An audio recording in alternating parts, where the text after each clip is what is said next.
نو چې کله ته په تیازګۍ کې ځکه نبی علیہ السلام فرمایي سړی نفل کوي که نه او خوب ول ورغلی نو رسول الله فرمایل چې کله سړی له خوب ورغلی فلیرقد حتی یذهب عنه النوم. صحیح مسلم حدیث عائشہ رضی الله عنها وای سلام دیو زر وګرځي او ایسته دی ود شي آرام دی وکي ویل ولی واذا صلى وناعس ولا يدري لعله يذهب يستغفر فيسب نفسه. بخاری او د مسلم پر روایت کو سر بیا دادی چې دی بلی گئی منز بکې سترګې په پټي په قاعده بناس سترګې په پټي دی وای چې الله ما معاف کې او د معافی په ځای بزان تاسو کې خیری وکي نو ته چې لکه سړی ځان خبر نه نو بیا خیری قبلی کوي. بعضی ټیمونه داسې دي او بعضی وختونو کې داسې وختونه دي چې په هغه ټایم کې ته سم د خپل نو باسي نه الله تعالی هغه شان دي قبلې هر څنګه چې ته کتا سم ویل نه الله تعالی هغه شان دي قبلې بل دای در مانزه سره مناسب نه دي چې ته تازه نه او ته الله نه غواړې او ته به پوهېږې نه نو دا مناسب نه دي. نو څه شو ودشه لږ څه وکړه لږ آرام وکړه چې تا ته د خپل ځان پته ولګي. داسې کار مه کوه چې هغه کار سره طاقت نه سره بهر دی. الله تعالی په خپل بنده باندې او په بندګانو باندې سختی نه راولي. ډېر خلک دا اوس سره دا یو سوچي خصوصي طور باندې سړي خو نشم ویلی خو زنانه چې کومه دی نه دا بیمارانی نو هغه روجې نشي دی نو اکثر وایي چېرې بس دا غم یې ورسره چې الله راباندې چېرته سزا راله رانهږي او بیا د ثواب چېرې ثواب څه به میلاویږي او که نه میلاویږي. نو دا یو خبره یاد ساتئ چې کله معذور دی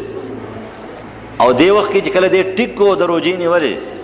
نو نبی علیہ السلام فرمایي چې کله دې معذور شو بیا یې روجې نه شوې نو د پوره ثواب میلاویږي.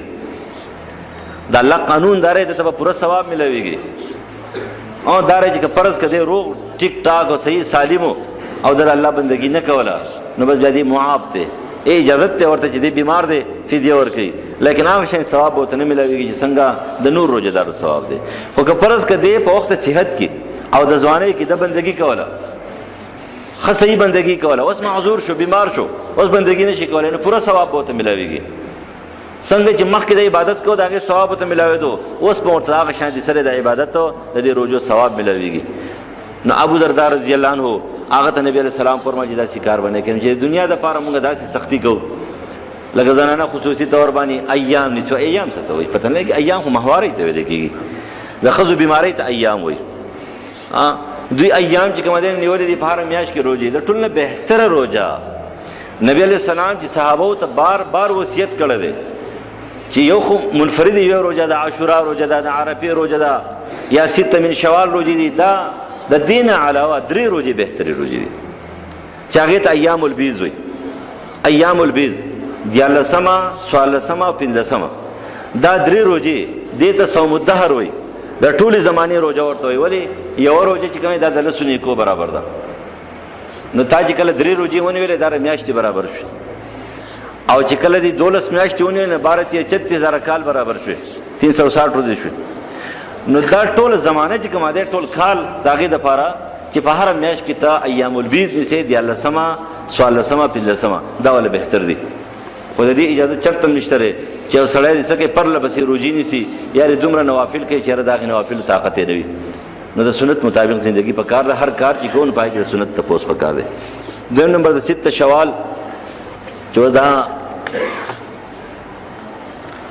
د اختر په دې میاشت کې شپږ روژې نیول دا ډېر لوی ثواب لري. ته چې امام ابو حنیفه امام مالک رحم الله ته مکروه وایي نو هغوی ته به دې حدیث صحیح روایت رسېدلی نه نور زموږ نور چا څه کار دی. صحیح حدیث دی د ابو ایوب عن ابي ایوب الانصاري ان رسول الله صلی الله علیه وسلم قال من صام رمضان ثم اتبعه 6 من شوال كان كصيام دهر. دا صحیح مسلم حدیث دی 1134 نمبر حدیث. ابو ایوب انصاری رضی اللہ عنہ فرمائی چې نبی صلی الله علیه وسلم فرمایل چې څوک د رمضان روزي ونیسي او د هغې نه پس بیا د شوال شپږ روزي ونیسي نو دته به د یو کال ثواب چې د روزو میلاویږي. اوس څنګه نیول دي پرله پسې نیول او که نه نو په حدیث کې پرله پسې ذکر چې کوي داسې ثم اتبعه 6 من شوال بیا ورپسې شي په دې میاشت کې شپږ روزي ونیسي من شوال نو پرله پسې نیول بهتر دی. ځکه چې عام نوافلي روزي چې دي نو د هغې دپاره طریقه کار هم دا دی کیفیت هم داسې دی چېرې هغه مقرر دی لکه عاشورا نهمه لسمه. خو که فرض که پرله پسې سړی ونه نیسي په دې میاشت کې پوره کړي د شوال د ورکوټي اخته د میاشتو شروع شوه په دې کې پوره کړي نو دته به دهر د پوره کال چې کومه د هغې ثواب څه دی دا میلاویږي، دا فضیلت دی او دا فضایل دي. نو دا شته د حدیثو کې شته، دا صحیح حدیث دی، د ابو ایوب انصاري رضی الله عنه صحیح مسلم نقل کړی، نورو کتابونو کې دی.